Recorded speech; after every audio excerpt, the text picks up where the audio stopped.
the factory model doesn't work. And if it did work, then the University of Phoenix and all those other for-profit, fly-by-night, get a degree colleges, if we want to call them that, 10, 15 years ago, would be eating our lunch right now. Higher education is under unprecedented pressure. Financial, cultural, competitive. These forces are pushing universities to act like factories, to fill seats, chase numbers, and to survive another year. But the institutions that will thrive are transforming into communities, places where students feel seen, known, and inspired to belong. Factories won't survive. Communities will. Exceptional leaders are building this future right now. Their stories can light the way for others. This is the Factories to Communities transformation, and these are the architects of belonging.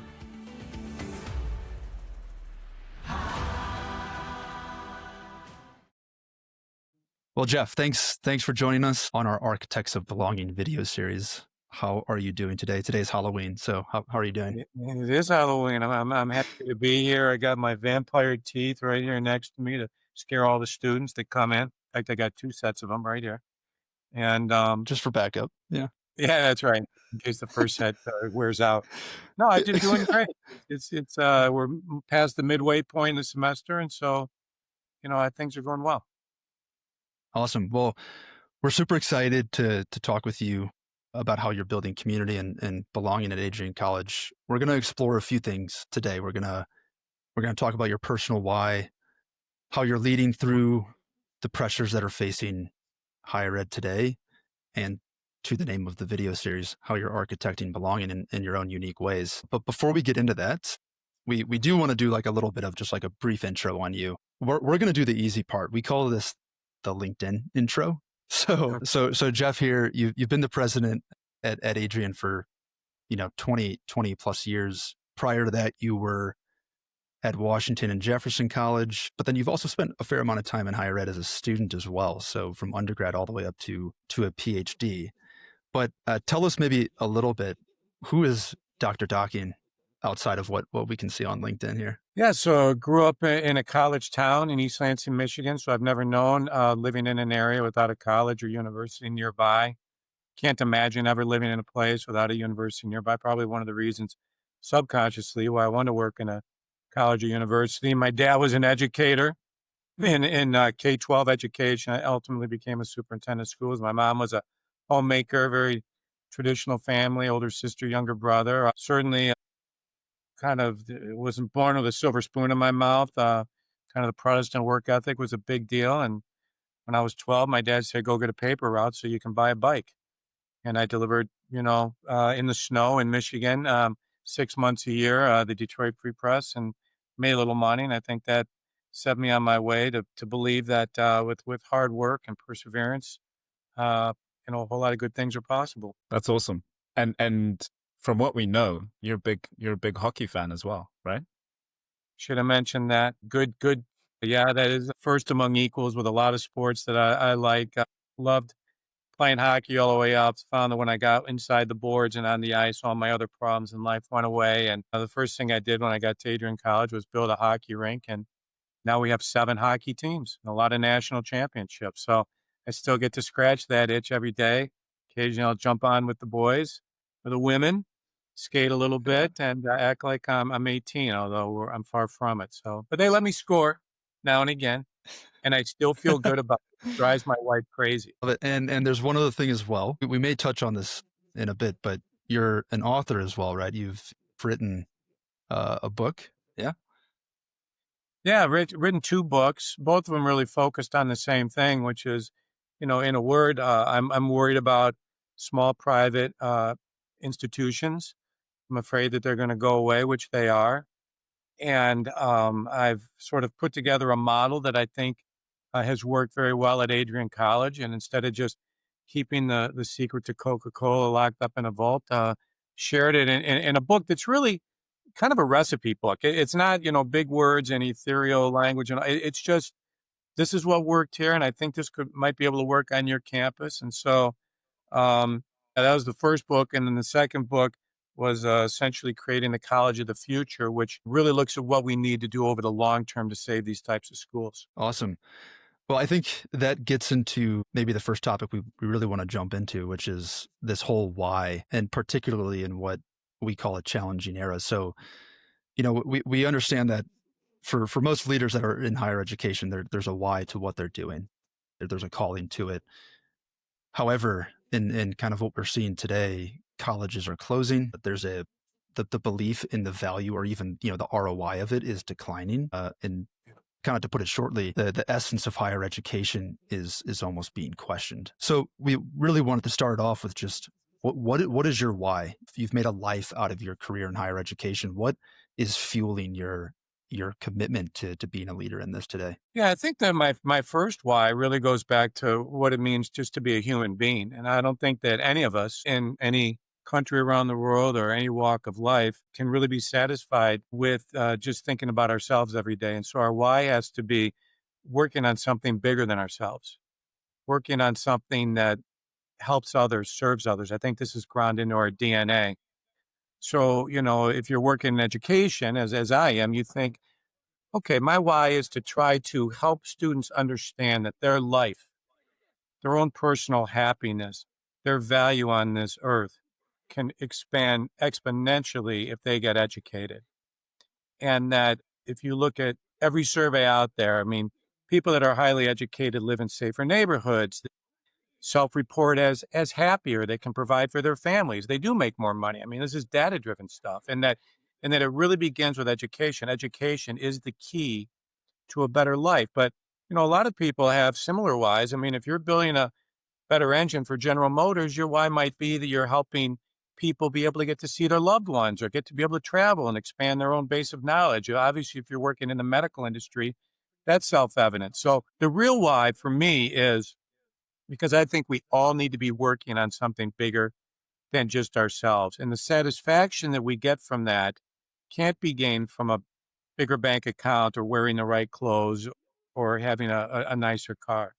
It has to be something outside yourself.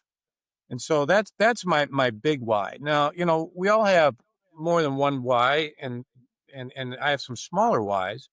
The first of which is that we live in a democracy, and I do believe that Jeffersonian, essentially saying that an educated, citizenship or citizenry, I guess it would be, is key to a successful, thriving democracy. And so that's very, very important to me.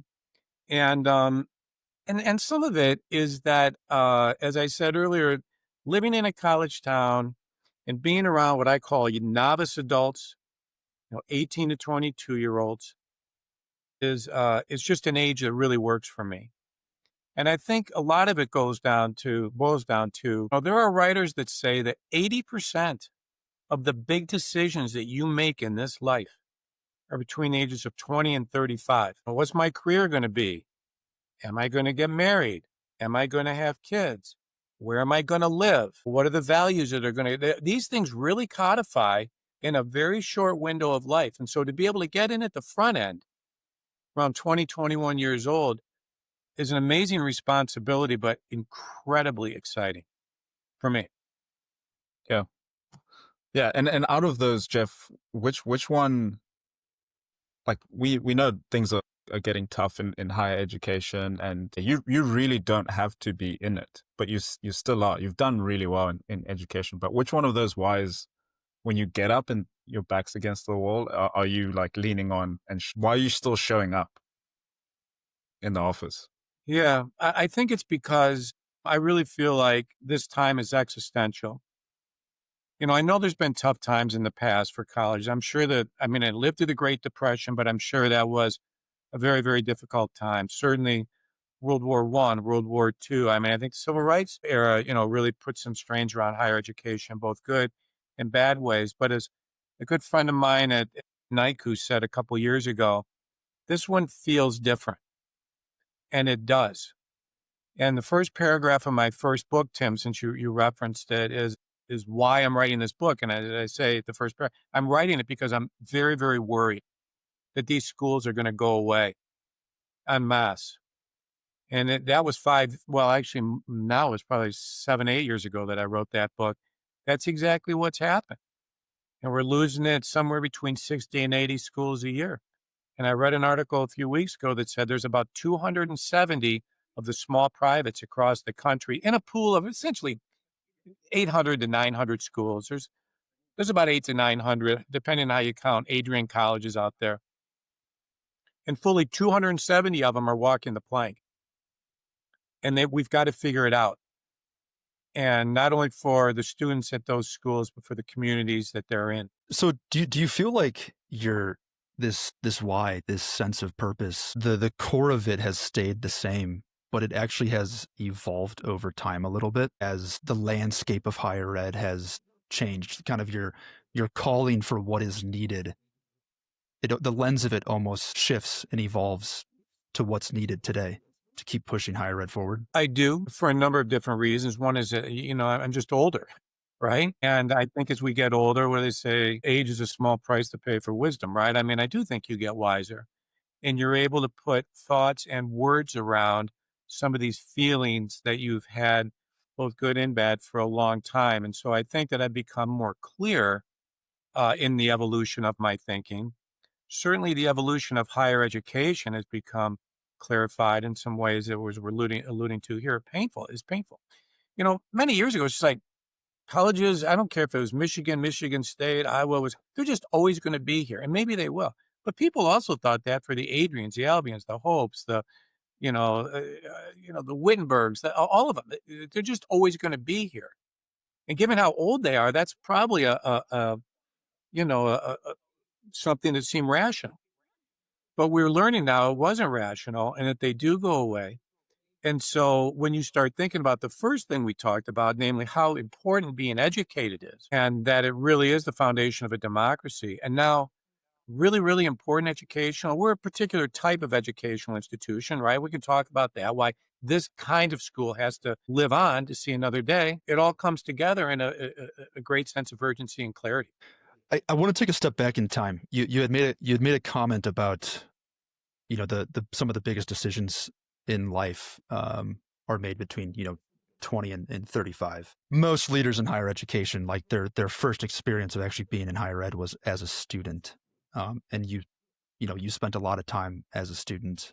It's something that myself and Lungi actually talk about quite a bit. Is just how our own experience in higher ed really kind of became the spark for what we are setting out to do now in our lives. Do you think that some of your why, or even just the commitment you have, that sense of belonging, that connection you feel to higher ed, did that start when you were as a student? And when you think back to that time, is there like maybe a memory or a feeling that comes to mind where you started to feel like, man, maybe I want to, work in higher ed. I want my career to be in higher ed. Yeah, 100%. And I'll specifically address why that is so true for me. But let me even just take one step back before I even experienced higher ed formally as a student. As I said, I grew up in East Lansing, which is, Division I sports. And for me, Division I hockey. And for years, 6th, 7th, 8th grade, maybe some of 9th grade, when all the other kids would go home and, maybe watch a little TV or hang out with friends, I would jump on the city bus and run over to the ice rink and be the stick boy for Michigan State. Because if I did that, they would give me free sticks so I didn't have to hit my dad up for $15 for a hockey stick. I get free pucks now and again too. But mostly they'd let me stand on the bench during games and I could be around, the boys. Having a great time and learning about life from some people that I thought were pretty cool. So that really started at a young age. And I did it for years. But yes, then I got to college and it was absolutely transformative. And for me, the in-class experience was okay. I mean, this was Michigan State. I lived through 500 and 600 students in a class. And that certainly is one way to educate people. And it worked for a lot of people. And I got a good education, but maybe more importantly, I became an RA. And I met a staff of individuals that, had responsibility for 50 or 60 students on their floor. And this group of individuals became so close that literally, beyond standing in each other's weddings, being there when they brought their babies home and they bought their first house and all that, we still To this day, the first Tuesday of every month, with a small group of them, get together on Zoom and talk. I graduated in 83. Think about that lifetime friendship. Think about how we continue to shape and mold and laugh and have history and all the deep meaning community stuff that we talk about. That all started for me in college. And it was very transformative. And to this day, on the first Tuesday of every month at 8 p.m., still is. Yeah. Yeah. During our research, actually, we were going to bring it up. We saw that you were a stick boy and we were going to bring it up and ask you about it. But you beat us to it. You beat us to it. You can cross off that question. Yeah. But I think you said something pretty interesting there. Like you're standing in each other's weddings and you're all still connected. I mean, you meet people every day in different circumstances. What is it about that environment that just made you guys so connected? And what is it about that memory that you're thinking back right now and reflecting that was so special and it's connected us and it still drives our relationships? What is it about that environment you were in at that time that facilitated that? Yeah, so you said the key word, which is environment, because that's really what you can do is you can put people into an environment, and then it's really sort of on them to decide what they want to do with that environment. And so, obviously that environment for us was the shared experience of being an RA. I mean, we have problems. This kid is homesick. This one is making too much noise late at night. God forbid, this one is suicidal. This one committed a crime. I mean, you're sort of, I always say being an RA is one of the toughest jobs on a college campus. I mean, I don't have to walk next door at 3 a.m. and tell my vice president to keep the music down and then have to be friends with her the next day. I mean, you don't, but you have to do that when you're 18, 19, 20. That's an unbelievable skill to get, to refine, and that whole EQ skill set will lead you into greater things in many areas of your life. But so you're refining all of that. So we had that shared experience.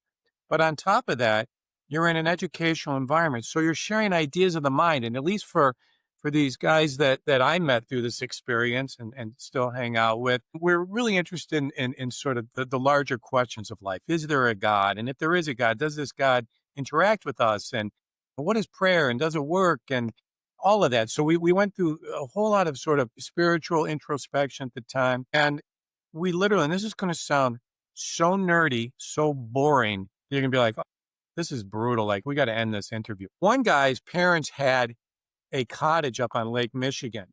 And we would go up there on like a Thursday night after class or whatever. No beer, no playing cards, no board games. And we would sit and talk for 3 and 4 straight days about this stuff. And then we would come home as happy as a lark because it was nourishment for the soul. And so all of that then creates shared history, that creates, memories. And there were times, we started having kids, man. It got nuts. At one point, I think it went 10, 11 years without really seeing each other. We had no money. We're living in different areas of the country, trying to get our career started. So yeah, so that shared experience within that environment is what ultimately created the community for us to really have a very fulfilling life of friendships. Yeah, I can see the roots of where your doctoral philosophy studies came from. Yeah. But I think there's something you had mentioned there, which is this concept of shared experience and also the challenging of mindsets, the challenging of bias, consistently trying to have a shared thought. It's something that we talk about quite a bit. Jeff, we do want to acknowledge, you had brought it up earlier about the pressures that are being faced in higher education today. Some people say it's one of the toughest eras for higher education at this current moment. And the pressures they come in different forms: financial, cultural, competitive. There's even more than that. And we wanted to hear, from you, what one of the more challenging symptoms of this looks like for you. And that could be on a day-to-day basis. It could be on a year-to-year basis. But What we see happening is these pressures are forcing universities to take these short-term factory model perspectives to try to fill their classes, to try to chase down the graduation rates, to try to survive, to live another day. What do you feel as a leader? What are kind of the symptoms in the way that it shows up for you? Yeah. So obviously, I live in a state that is losing population. I think in the first 10 years of the century, Michigan lost more population than any state in the union. 15% drop in high school grads is predicted over the next few years.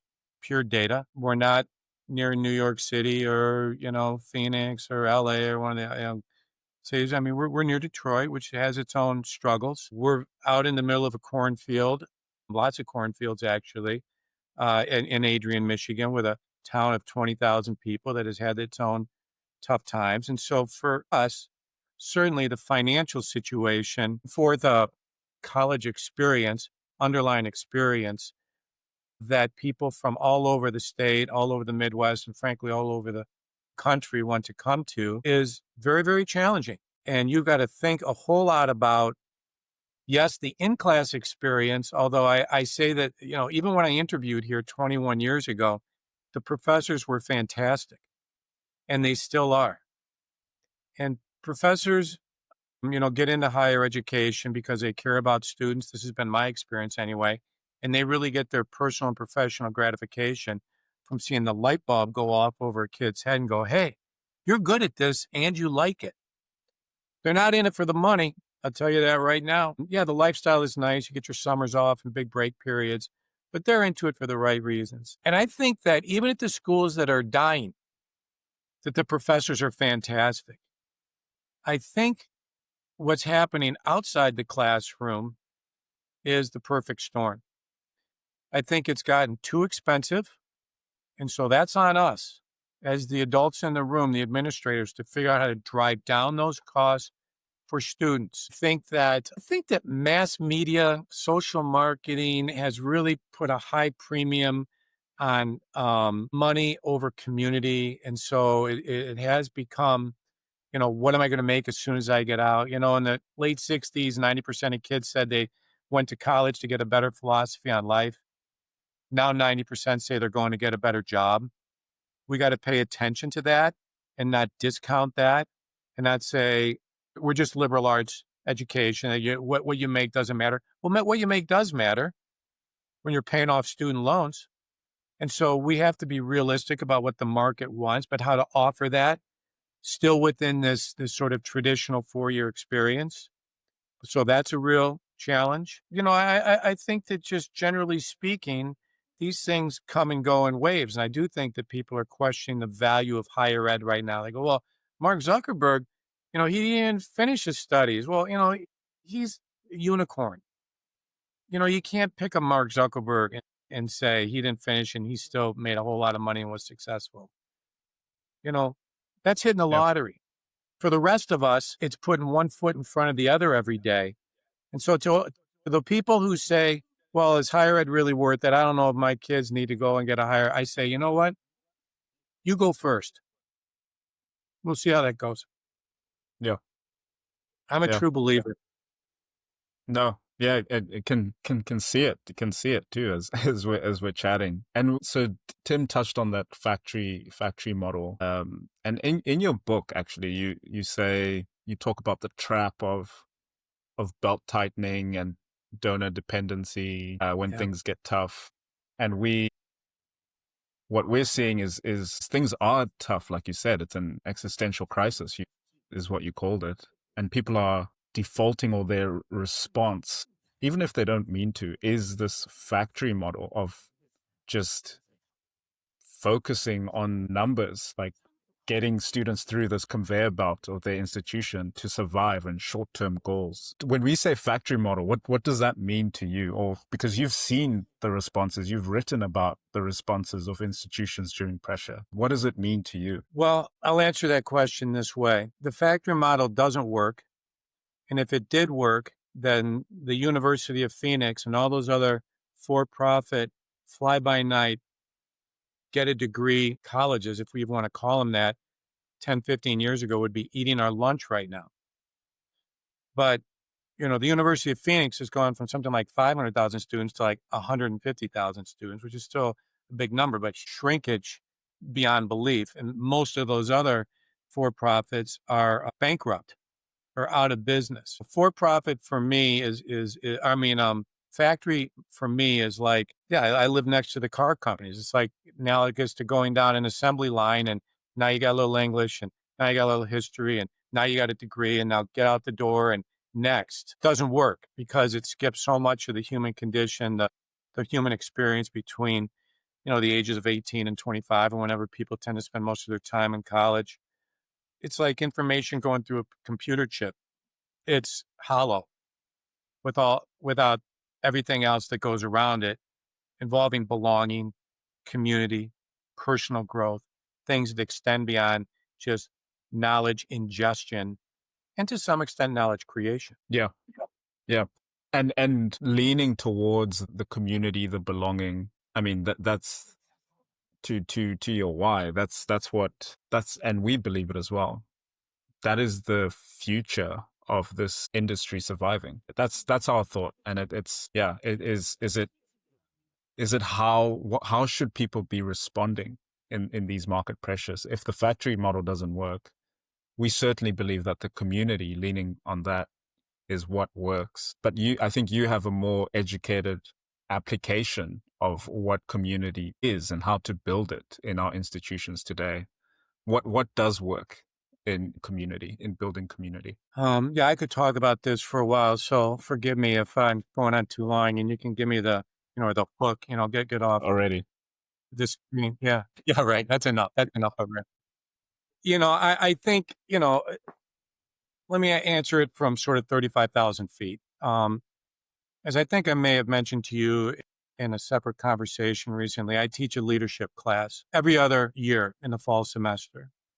And one of the things I talk about is leadership within the family, because I think we actually leave that part out of most college educations, which is a huge mistake, right? Biggest decision we'll ever make in life is who we get married to. Maybe the second biggest decision is, do we have children? And we don't talk about it at all in college. And so that needs to be talked about. But what I tell my class is that every kid, every baby born anywhere in the world, any race, either gender, is born with one overriding question that supersedes everything else. Do I matter?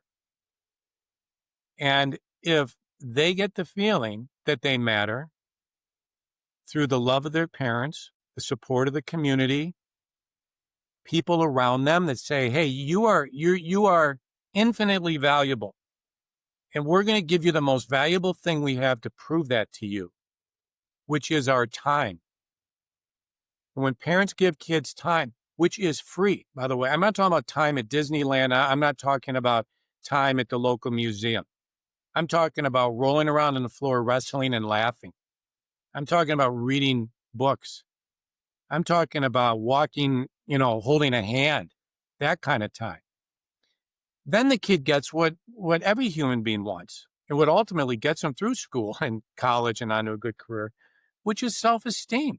And so that all starts with community. And, if you look at the data, and again, this is outside Jeff Docking's sort of personal opinion. This is factual, every study. Elderly people that have a community around them, have friends, live in an environment where they have social interaction, live longer. They're healthier. They have fewer medical problems. Why? Well, the only variable is that they've got a community of loving people around them. Or you can go to the other end of the spectrum. People who are in lifetime solitary confinement, who get out 1 hour a day. They literally go insane from lack of community. And so to break that down to a college experience, I'll give you a very quick anecdote that is very, very true. I had been here about 3 or 4 years, and I was in this fitness room that we have. And you know how it is with weightlifting and whatnot. You sort of exert for 30, 45 seconds, and then you sort of stand around and hope you start feeling good soon. So I was doing the standing around part of this whole thing, and I was looking out the window. And the window in our weight room looks out over our football stadium entrance and exit. And I'm looking out, and it's a early November day in Michigan. brutal. I didn't know if it was snowing or raining because it was sort of doing both. Clouds right over your head, chilly, nasty. And it just happened to be when the marching band was getting out of practice on like a Wednesday. And these people are walking out of practice. And I'm looking at this weather and I'm thinking there's no place I'd rather not be than out there.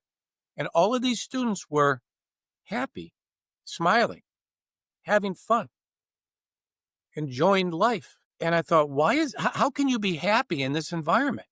And then I looked around and I realized they're happy because they're enjoying each other. They're loving their friendships. They're laughing. They're talking about last night's joke and tomorrow night we're going to sneak beers and the weekend's going to be great and the football game coming up and all that. And so community is really, the sustenance for the soul. And we can think it's, again, how big your bank account is, where you live, all that. Yeah, some of that matters. You got to have some money. I'm not trying to suggest that poverty is what we should all strive for at all. I think it's good to make a good living. But to do that at the expense or exclusion of community, especially on a college campus, especially during what is one of the most social times of your life, is a huge mistake. And Jeff, one of the first times the first time that Lungi and I met you, it was actually when you were giving that keynote, you were giving that presentation on almost like really different types of degree programs, sports teams that you were bringing to campus. And I think the thing that struck myself and Lungi about this was that you are sending out a signal that, if someone out there they're looking for a bass fishing team, right? They can find their mini community here at Adrian. Yeah. Do you feel like it's like there is a relevance to new degree programming because of the skill sets that are needed in the job force, right? But do you feel like in some way offering these different types of teams, these different types of majors is also in some way bringing more mini communities into the walls of Adrian that people are they're seeking to find themselves in? No doubt about it. And that's sort of the method behind the madness or the strategic thinking beyond just, let's start sports teams. I mean, it's interesting. If you go to, the huge publics, and 85% of students that come out of college, come out of high school and go to college, go to big publics. Only about 15% come here. The people at the big publics think, oh, Adrian, 1,600 students is so small. That's a community. But what I learned is even 1,600 can be pretty lonely without, an affinity group. Let's call it that, because it's not always sports. I mean, it can be a symphony. It can be a literary club. It can be an earth environmental awareness house. But it's a smaller group of people that share the same affinity, the same interests, the same passions as you. So you're right. We had 16 athletic teams when I got here. Today we have 53. We, as I said, the 7 hockey teams, but bass fishing, incredibly tight group. Our retention with bass fishermen and bass fisher women is amazing. A few years ago, we saw some people playing cornhole at a chicken barbecue, just loving it.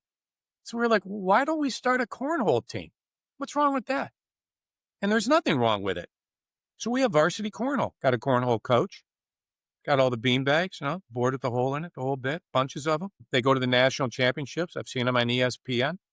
And so you get the splash, right, from not only, being on ESPN and whatnot, but then those kids going back to their high school friend and saying, oh, you got to come here. But when they say you got to come here, what are they saying? Yes, they're saying, everyone here knows that they're not going to put food on the table with cornhole.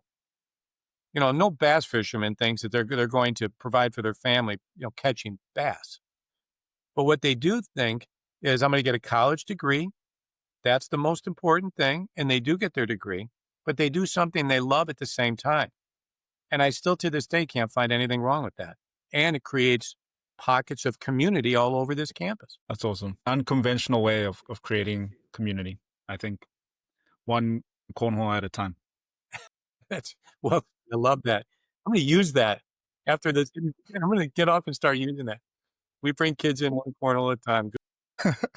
Awesome. Well, I think this has been a great conversation. There's 2 things that we like to do as we wrap up. The first one is getting your thoughts on, you took an assessment before before this call.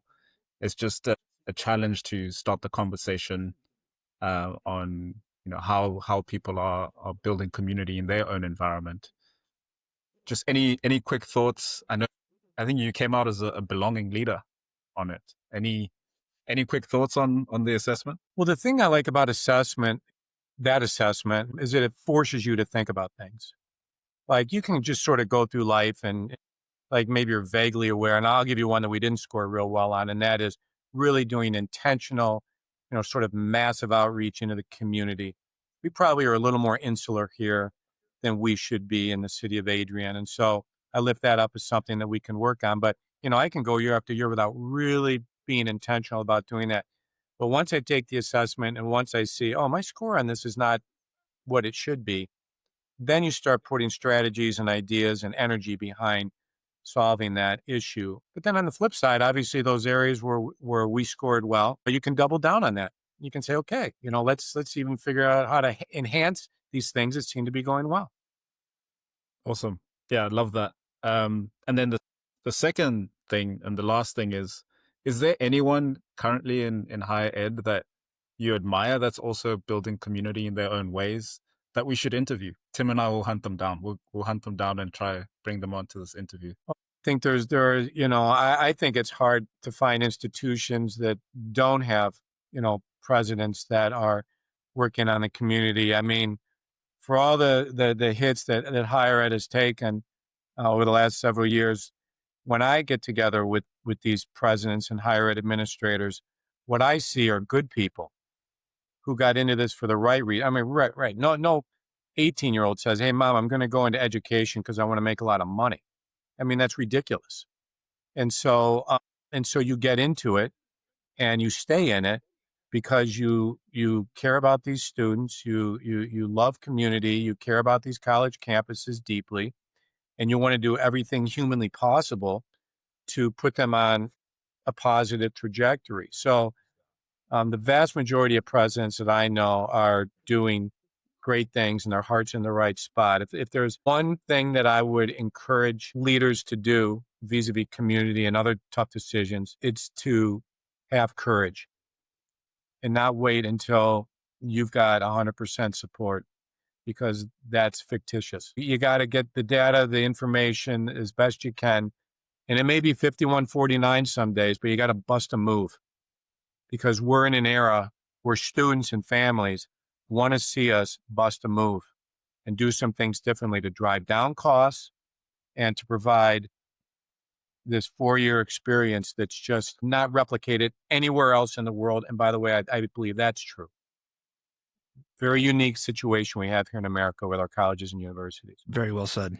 Well said. Well, Jeff, we don't want to take too much more of your time. So we very much appreciate you coming on to our Architects of Belonging. Appreciate you for sharing your thoughts. I think there's a lot there that can be unpacked. So thank you so much for hopping on and spending some time with us today. Thank you, guys. I've enjoyed it.